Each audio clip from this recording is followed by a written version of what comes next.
ನೀನು? ಅಮ್ಮ ನಾನು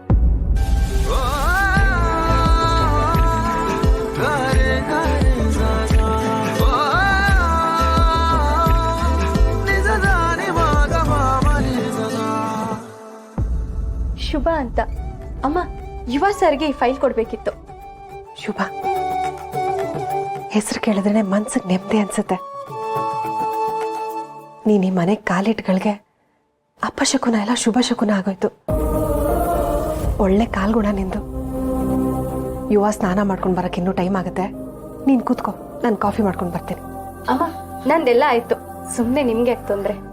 ತೊಂದ್ರೆನೂ ಇಲ್ಲ, ಏನೂ ಇಲ್ಲ. ಮೊದಲನೇ ಸಲ ನಮ್ಮ ಮನೆಗೆ ಬಂದಿದ್ಯಾ, ಹಾಗೆ ಹೋದ್ರೆ ಹೇಗೆ? ಸರಿ, ಹಾಗಾದ್ರೆ ಒಂದು ಕಂಡೀಷನ್. ಏನು? ನನಗೆ ಸುಮ್ಮನೆ ಕುತ್ಕೊಳ್ಳೋದು ಅಂದ್ರೆ ಆಗಲ್ಲ. ಏನಾದ್ರೂ ಕೆಲಸ ಮಾಡ್ತಾನೆ ಇರಬೇಕು. ಮನೇಲೂ ಏನಾದ್ರೂ ಕೆಲಸ ಮಾಡ್ತಾನೆ ಇರ್ತೀನಿ. ನಿಮ್ಮ ಅಭ್ಯಂತರ ಇಲ್ಲ ಅಂದ್ರೆ ನಾನು ಅಡುಗೆ ಮನೆವರೆಗೂ ಬರ್ತೀನಿ, ನಿಮ್ಗೆ ಹೆಲ್ಪ್ ಮಾಡ್ತೀನಿ. ಪಟಾಕಿ ತರ ಪಟ ಪಟ ಅಂತ ಮಾತಾಡ್ತೀಯ. ಅಮ್ಮ, ನೀವು ಕಾಫಿನ ಕಾಫಿ ಪೌಡರಲ್ಲಿ ಮಾಡ್ತೀರೋ ಅಥವಾ ಡಿಕಾಕ್ಷನ್? ಕಾಫಿ ಪೌಡರಲ್ಲಿ ಮಾಡಿದ್ರೆ ಚೆನ್ನಾಗಿರಲ್ಲ.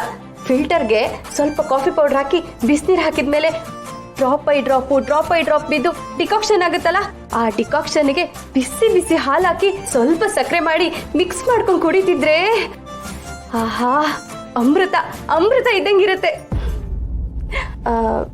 ಸ್ವಲ್ಪ ಜಾಸ್ತಿ ಮಾತಾಡ್ತೀನಲ್ವಾ? ಅಯ್ಯೋ, ಈ ಮನೇಲಿ ಈ ಥರ ಗಲಗಲ ಅಂತ ಮಾತು ಕೇಳಿ ತುಂಬ ದಿನ ಆಗೋಗಿತ್ತು. ನೀನು ಕೇಳಿದ ಥರನೇ ಕಾಫಿ ಮಾಡ್ಕೊಡ್ತೀನಿ, ಬಾ.